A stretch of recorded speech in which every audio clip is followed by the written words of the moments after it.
Emang apa namanya sih orang? Nggak, tanggapan Bapak seperti apa? Tanggapan saya itu, saya pikir sih positif sebagai bentuk tanggung jawab dia terhadap masalah yang timbul di bursa kemarin, karena dia kan tidak memfollow up masukan atau pertanyaan dari MSCI. Itu kesalahan yang fatal di situ sehingga kita mengalami dulunya kan 20% batasnya, terus turunkan ke 80%, kayaknya sebelumnya 5%. Nah, kita akan bebaskan lagi ke 20%, tapi di saham-saham yang tidak goreng-gorengan. Mungkin pertama kita batasi di LQ45. Tapi artinya obligasi negara dilepas, Pak? Berapa? Surat utang negara. Lepas ke mana? Ya bisa juga punya kita kan. Itu kan limit, bukan kamar kan ambil yang mana. Tapi yang jelas bahan bakar ke capital market jadi ada lebih besar dibanding sebelumnya. Nanti itu udah diperhatikan juga integritas pasar dalam pengertian dengan kebijakan tadi ya. Kita harapkan manipulasi pasar yang berlebihan atau goreng-gorengan bisa dikurangi semaksimal mungkin. Jadi saya nggak mau melepaskan asuransi ke pasar yang manipulatif. Itu akan diperbaiki semuanya. Jadi Aturannya Pak, aturannya sedang sedang dipersiapkan atau bagaimana? aturan apanya? Yang asuransi batasnya. Nah, seminggu juga kelar. Dan itu langsung 20 ya Pak, nggak bertahap gitu? Enggak langsung 20, tapi dengan saham yang tertentu tadi. Blue chip. LQ45. Bentuknya PMK Pak? Hah? PMK apa? Kata mereka PNK saya beresin, mungkin besok juga kelar, tapi minggu depan lah selesai. Asesmen resikonya udah dijalankan. Risiko apa? Naikkan Untuk Anda risikonya apa? Kenapa Anda nanya? Ada. Ya risikonya kalau masuk, mereka ikut goreng saham-saham goreng-gorengan, dimanipulasi itu. Kejahatan di masa lalu kan itu, mereka ikut goreng-gorengan dengan oknum di luar. Tapi sahamnya yang digoreng kan saham yang kecil-kecil yang nggak jelas. Ruginya karena jaminan ditaruh adalah saham-saham tinggal yang nggak jelas itu. Tapi kalau saham-sahamnya LQ45 harusnya kan masih berharga, walaupun naik terus kan problemnya terkendali. Jadi berbahaya. Tapi LQ45 setahun terakhir kan Pak. itu saham mereka, tapi akan kita batasin di saham yang LQ45 dulu untuk tahap pertama ini. Pak, di Rut B mundur Pak. Iya Pak, gimana Bapak tanggapannya gimana? Di Bursa mundur tuh.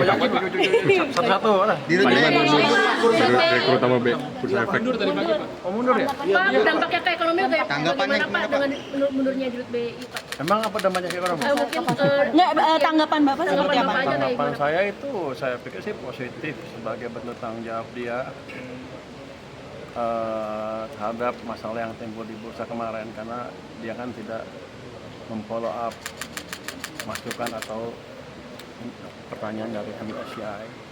Itu kesalahan yang fatal di situ sehingga kita mengalami koreksi yang dalam kemarin. Dan kalau nggak cepat dibetulin kan bisa mengganggu yang lain-lain.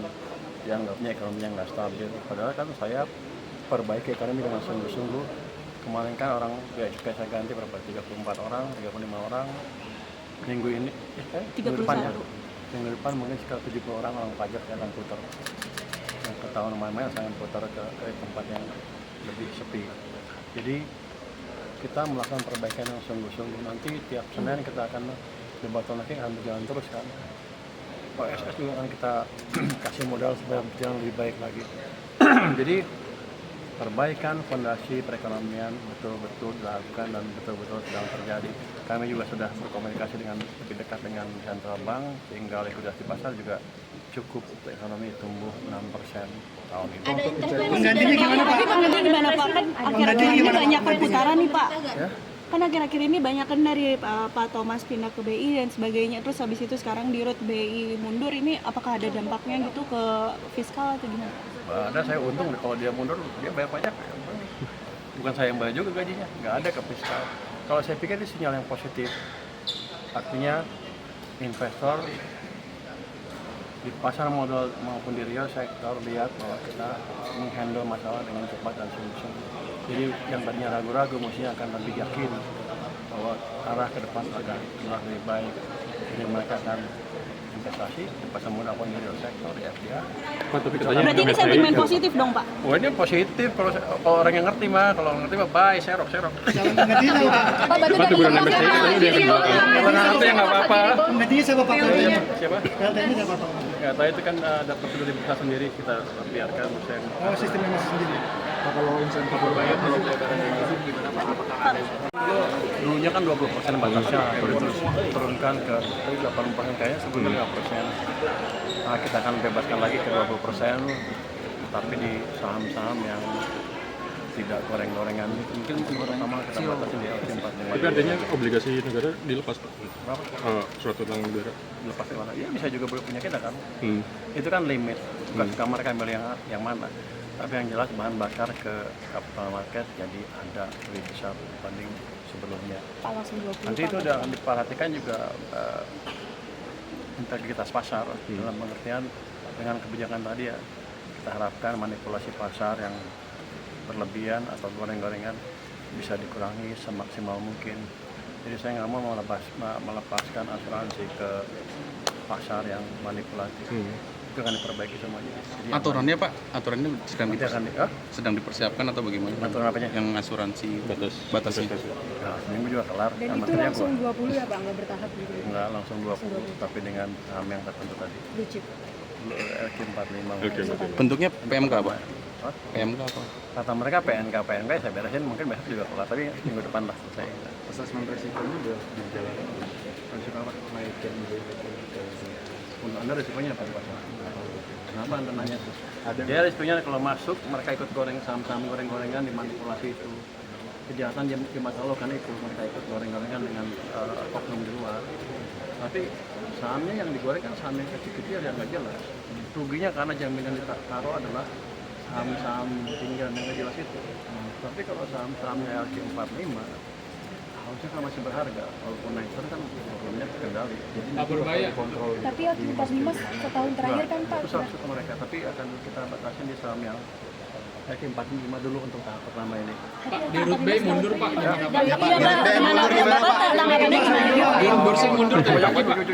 Satu-satu lah. Direktur utama B, Bursa Efek. Mundur tadi pagi Pak. Oh mundur ya? Pak, dampaknya ke ekonomi bagaimana Pak dengan mundurnya di Root BI Pak? Emang apa dampaknya ke ekonomi? Mungkin Nggak, tanggapan Bapak seperti apa? Bapak aja kayak Tanggapan gimana? saya itu, saya pikir sih positif sebagai bentuk tanggung jawab dia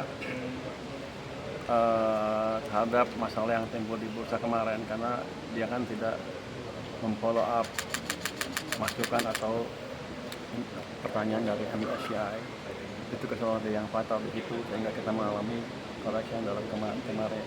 Dan kalau nggak cepat dibetulin kan bisa mengganggu yang lain-lain, dianggapnya ekonominya nggak stabil. Padahal kan saya perbaiki ekonomi dengan sungguh-sungguh. Kemarin kan orang kayak saya ganti berapa, 34 orang, 35 orang. Minggu ini, minggu depan ya. Minggu depan mungkin sekitar 70 orang pajak yang akan putar. Yang ketahuan main-main saya akan putar ke tempat yang lebih sepi. Jadi kita melakukan perbaikan yang sungguh-sungguh. Nanti tiap Senin kita akan debottlenecking akan berjalan terus kan.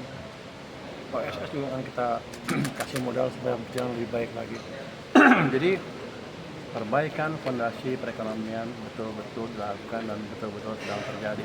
Kami juga sudah berkomunikasi dengan lebih dekat dengan Central Bank, sehingga likuiditas pasar juga cukup untuk ekonomi tumbuh 6% tahun ini. Penggantinya gimana Pak? Tapi penggantinya gimana Pak? Kan akhir-akhir ini banyak perputaran nih Pak. Ya? Kan akhir-akhir ini banyak kan dari Pak Thomas pindah ke BI dan sebagainya, terus habis itu sekarang di Root BI mundur, ini apakah ada dampaknya gitu ke fiskal atau gimana? Ada, saya untung kalau dia mundur dia bayar pajak. Bukan saya yang bayar juga gajinya, nggak ada ke fiskal. Kalau saya pikir itu sinyal yang positif. Artinya investor di pasar modal maupun di real sektor lihat bahwa kita menghandle masalah dengan cepat dan sungguh-sungguh. Jadi yang tadinya ragu-ragu mestinya akan lebih yakin bahwa arah ke depan akan lebih baik. Jadi mereka akan investasi di pasar modal pun di real sektor di FDI. Pak, tapi katanya Berarti ini MSCI sentimen positif dong Pak? Oh ini positif kalau orang yang ngerti mah, kalau ngerti mah buy, serok. Penggantinya siapa Pak? Pak, berarti Pak, dari teguran MSCI katanya udah yang kedua. Kalau nggak ngerti ya nggak apa-apa. Penggantinya siapa Pak? Siapa? Penggantinya siapa Pak? Nggak tahu, itu kan ada prosedur di bursa sendiri, kita biarkan bursa yang Oh, sistemnya masih sendiri. Kalau insentif berbayar,